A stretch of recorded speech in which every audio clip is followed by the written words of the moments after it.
لے جاؤ، اپنی زندگی ایسے گزارو کہ اگر اچانک موت آ جائے تو ہمیں آگے جا کر شرمندگی نہ ہو، بلکہ ہمارا سر فخر سے بلند ہو۔ اس بات کو اس روایت سے سمجھیے۔ بنی اسرائیل میں ایک شخص تھا، اپنے گھر سے جنگل کی طرف چلا، لکڑیاں کاٹ کر شہر میں آ کر بیچتا، اس سے جو رقم ملتی اس سے اپنا اور اپنے گھر والوں کا گزارا کرتا۔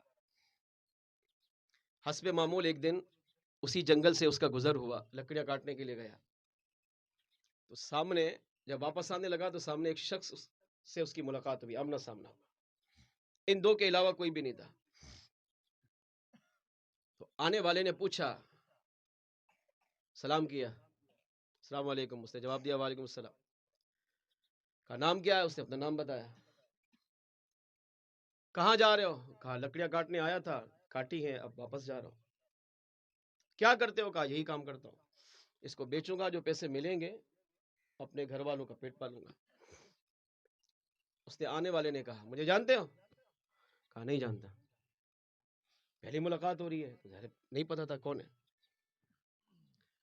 کہا آپ بتائیں آپ کون ہیں، کہا میں ملک الموت اسرائیل علیہ السلام ہوں۔ علماء نے لکھا پہلی امتوں میں ملک الموت علیہ السلام نظر آتے تھے، سامنے آ کر باقاعدہ بتاتے تھے میں ملک الموت علیہ السلام، مجھے اسرائیل علیہ السلام کہتے اور تیری روح قبض کرنے آیا ہوں۔ یہ حضور کی امت کا خاصہ ہے کہ ملک الموت علیہ السلام آتے ہیں، روح قبض کرتے ہیں، مگر ہمیں نظر نہیں آتے۔ یہ حضور کے صدقے ہوا ہے، تاکہ میرا امتی ان کو دیکھ کر ڈرے نہیں، کیونکہ وہ جب چاہیں جس شکل میں چاہیں، نورانی شکل میں آئے، خوفناک شکل میں آئے، بنا سکتے ہیں، اللہ نے انہیں اختیار عطا کیا ہے۔ اس سے بڑا حضور کی امت پر کیا احسان ہوگا کہ ان کو نظر آتے تھے، ہمیں نظر نہیں آتے، تاکہ میرا امتی اگر وہ خوفناک شکل میں آتے تو ان کو دیکھ کے ڈرے نہیں۔ اچھا اگر ہمارے سامنے آ جائے اور ہمیں کہے میں ملک الموت علیہ السلام ہوں، اب ہر ایک غور کرے ہماری حالت کیا ہوگی؟ چلو ٹھیک ہے، سامنے نہیں آئے، حضور کا صدقہ نہیں آتے، نظر نہیں آتے ہمیں، ٹھیک ہے، اچانک موت آ جائے، اب ہماری حالت کیا ہوگی؟ آرڈر آ جائے بھائی اس کو اتنے بجے پھانسی دینی ہے، اب ہماری کیفیت کیا ہوگی؟ راستے میں جا رہے تھے، ایکسیڈنٹ ہوا، ایسی ہماری حالت ہوگی، ڈاکٹر نے کہا بھائی یہ نہیں بچے گا، مر جائے گا، بس دعا کرو، اب ہماری کیفیت کیا ہوگی؟ ہر ایک سمجھ سکتا ہے، مگر ان کی حالت کیا تھی یہ سنیے۔ وہ بنی اسرائیل کا بندے کی بات کر رہے ہیں، یار ہم تو حضور کے غلام ہیں، ان کی ہزاروں سالہ عبادت ایک طرف، حضور کے امتی کی 2 رکعت نماز ایک طرف ہے، مگر وہ لوگ اپنے آپ کو اس طرح بنا کے رکھتے تھے کہ اگر اچانک موت آ بھی جائے تو انہیں مرنے پر فخر ہوتا تھا، اور اگر ہمارے پاس اچانک موت آ جائے ہمیں مرنے پر خوشی نہیں، غم ہوتا ہے۔ کیوں؟ ہمیں پتا ہے میں کرتوت ہی ایسے کر کے جا رہا ہوں کہ میں آگے جاؤں گا، میں نہیں بچوں گا وہاں، جبکہ انہیں پتا ہوتا تھا مر بھی گئے، ہم نے اعمال ایسے کیے ہیں کہ ہم نے دنیا میں اپنے نبی کو بھی راضی کیا ہے، ہم نے رب کو بھی راضی کیا ہے، ہمیں قبر کا خوف نہیں، بلکہ ہم جائیں گے بعد میں، ہماری قبر ہمارے لیے پہلے جنت کا باغ بنے گی۔ اب ہم ان سے افضل و اعلیٰ ہیں تو ہمارے اعمال ان سے افضل و اعلیٰ کیوں نہیں ہے؟ ان کی ہزاروں سالہ زندگی رات قیام میں، رکوع میں، تلاوت میں، اور دن سارا روزے میں گزرتا تھا، تب بھی حضور کا غلام ایک دفعہ 2 رکعت پڑھے تو اس کا ثواب ان کی ہزاروں سالہ عبادت پہ باری ہے۔ ہمیں یہ احساس کیوں نہیں؟ کیا ہم اللہ کا یہی شکر ادا کر رہے ہیں کہ ہم اپنے محبوب آقا صلی اللہ علیہ وسلم کے امتی ہونے کا یہ حق ادا کر رہے ہیں کہ انہوں نے تو ہمیں اتنی بڑی شانوں کا مالک بنایا ہے، اور ہم کیسی زندگی گزار رہے ہیں؟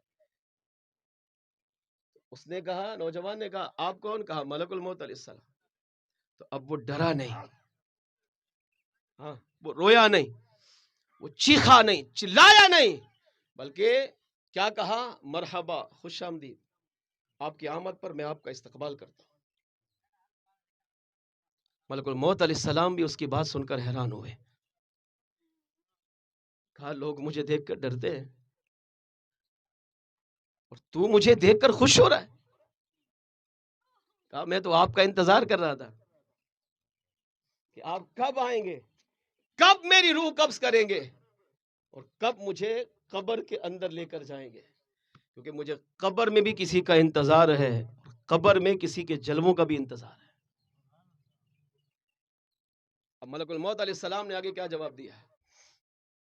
ارشاد فرمایا میں تیری روح قبض کرنے نہیں آیا، اللہ نے مجھے حکم دیا ہے اس بندے کو ابھی مہلت دو، ہماری پھانسی کا وقت ہو، طے ہو کہ مرنا ہے، اگر اچانک ہمیں خبر مل جائے کہ تیری زندگی آگے بڑھ گئی ہے، ہماری خوشی کی انتہا نہیں ہوگی۔ مگر اسے کہا تیری موت کا وقت ابھی نہیں آیا، اللہ نے مجھے بھیجا ہے مگر تجھے مہلت دینے کے لیے۔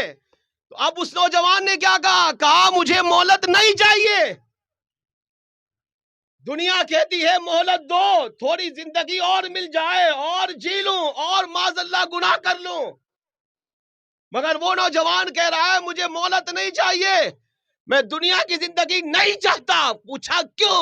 فرمایا اس لیے کہ قبر میں جاؤں گا تو سب سے پہلے اپنے نبی کا دیدار قبر میں پاؤں گا، اور مصطفیٰ جان رحمت صلی اللہ علیہ وسلم کا دیدار بھی قبر میں نصیب ہوگا، اور دوسرا رب کی محبت میرے دل میں بسی ہوئی ہے، دنیا میں اللہ کی محبت کے جلوے ڈھونڈ رہا ہوں، دنیا میں تو نہیں مل سکے، شاید مر کر قبر میں جاؤں تو اللہ اپنی انوار و تجلیات کی بارش سے میری قبر کو منور فرما دے۔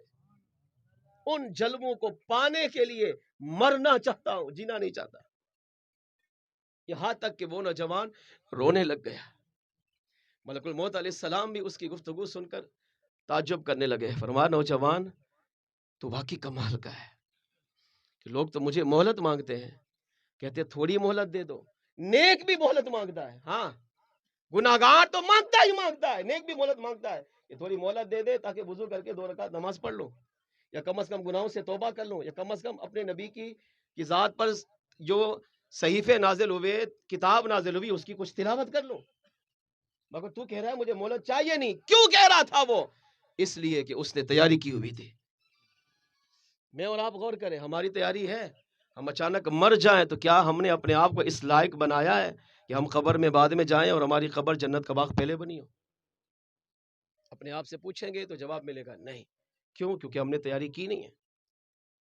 کافی اصرار کرنے کے بعد ملک الموت علیہ السلام نے فرمایا تجھے مہلت دینے کے لیے آیا ہوں، کہا مہلت نہیں چاہیے، بس آپ میری بات مانیں، کرم کریں، میری روح قبض کر لیں، نہیں جینا چاہتا، میں جلدی قبر میں جانا چاہتا ہوں۔ کیوں؟ تیاری تھی، قبر کا ڈر نہیں تھا، خوف نہیں تھا، تیاری دنیا میں اعمال ایسے کیے، اپنے نبی کو بھی راضی کیا، کریم رب کو بھی راضی کیا۔ ملک الموت علیہ السلام نے فرمایا چلو ٹھیک ہے تمہاری روح قبض کرتا ہوں، اب بتا آخری خواہش پوچھی جاتی ہے نا مرنے والے سے، پھانسی دیتے ہیں بتاؤ بھائی آخری خواہش کیا ہے؟ ہمارے یہاں بھی ہوتا ہے، مگر افسوس ہم کیا بولتے ہیں؟ وہ اتنی جائیداد ہے اس کا خیال رکھنا، یہ پیچھے ماں باپ بیوی بچے چھوڑ کے جا رہا ہوں اس کا خیال رکھنا، وہ میرا فلاں فلاں فلاں کاروبار ہے خیال رکھنا، وہ فلاں فلاں کو اتنے اتنے قرضے دیے ہوئے خیال رکھنا، ہمارا حال یہ ہوتا ہے۔ مگر اس نے کیا جواب کہا جب ملک الموت علیہ السلام نے اس سے فرمایا بتا تیری آخری خواہش کیا ہے؟ تو نوجوان نے کہا میری آخری خواہش یہ ہے کہ مجھے صرف 2 رکعت نماز پڑھنے دو۔ کہا دی میں تو ویسے مہلت دینے آیا تھا، چلو آخری خواہش پوری کر۔ اب اس نے خشوع خضوع سے وضو کیا، 2 رکعت نماز بھی پڑھی۔ جب نماز پڑھنے لگا تو ملک الموت علیہ السلام کی طرف دیکھا، کہا ایک اور خواہش بھی ہے، اگر مانے تو عرض کروں۔ آپ نے فرمایا بول۔ کہا جب میں سجدے میں جاؤں نا میری روح قبض کر لینا۔ یہ ہے، یہ اصل زندگی یہ ہے۔ پتہ ہے مرنا ہے، اللہ کی بارگاہ میں جانا ہے، طے ہے، اس کا کوئی بھی انکار نہیں کر سکتا۔ کافر بھی مانتا ہے، اگرچہ وہ رب کو نہیں مانتا، قبر کو نہیں مانتا، آخرت کو نہیں مانتا، جنت دوزخ کیا ہے نہیں مانتا، مگر موت کافر بھی مانتا ہے۔ اسے پتہ ہے مجھے بھی مرنا ہے، وہ مان رہا ہے، ہم کیوں نہیں؟ ہم تو مسلمان ہیں، ہمیں پتہ ہے مرنا ہے، قبر میں جانا ہے، ہزاروں سال رہنا ہے، قبر سے اٹھنا ہے، میدان محشر لگے گا، دوزخ میں مسلمان کو جانا ہے، پل صراط سے مسلمان کو گزرنا ہے، نام اعمال دائیں یا بائیں ہاتھ میں ملنا ہے، اللہ کی بارگاہ میں پیش ہونا ہے، حساب کتاب دینا ہے، پھر رب کی رحمت ہوئی تو جنت میں جانا ہے، اور اگر اپنی بدعمالیاں ہوئی تو دوزخ میں ڈالا جائے گا۔ یہ پتہ ہے، ایمان ہے ہمارا اس پر، مسلمان اس کا انکار کیسے کر سکتا ہے؟ جب ایمان ہے تو پھر تیاری کیوں نہیں ہے؟ اس نے کہا جب 2 رکعت نماز پڑھوں گا، جب سجدے میں جاؤں تو روح قبض کر لینا، میں چاہتا ہوں جب میری روح قبض ہو تو اس وقت بھی میرا سر میرے کریم رب کی بارگاہ میں جھکا۔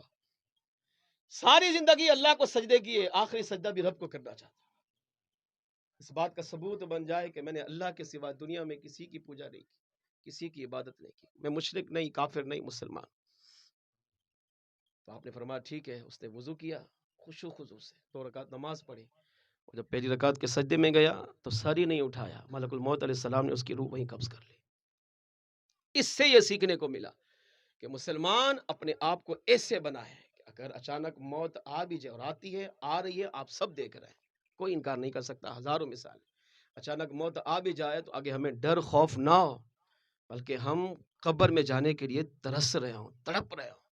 اپنے اولیاء کی سیرت کو دیکھو، جی ہاں، ڈرتا قبر سے وہ ہے جو گناہ گار ہوتا ہے، جو عاشق رسول ہوگا، جس نے اپنی ساری زندگی حضور کی محبت میں، حضور کی غلامی میں، حضور کے پیار میں گزاری ہوگی، وہ ڈرے گا نہیں، بلکہ وہ تو کہتا ہے مر کے پہنچا ہوں یہاں اس دلربا کے واسطے۔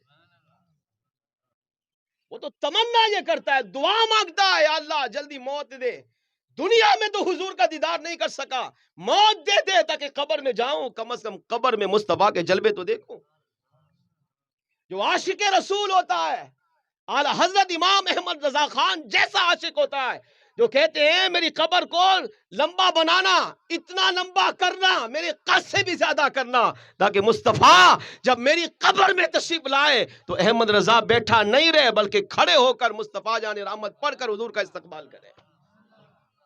امام اعظم ابو حنیفہ کا جب انتقال ہوا، آپ کے ہزاروں خلفاء نے لکھا، فرماتے امام اعظم کے جنازے سے ہم نے غیبی آواز سنی، میرے اس عاشق کو، محبوب کو جلدی قبر میں لے کر جاؤ، کیونکہ اس کی آمد سے پہلے اس کی قبر سج کر جنت کا باغ بن چکی ہے۔ اگر مسلمان اپنے آپ کو دنیا میں ایسی زندگی گزار کر اس طرح جائے کہ یہ بعد میں جائے، اس کی قبر جنت کا باغ پہلے بن جائے، اس کا بہترین طریقہ دنیا میں رب کی عبادت، مصطفیٰ جان رحمت کی شریعت کو اپنے آپ پہ نافذ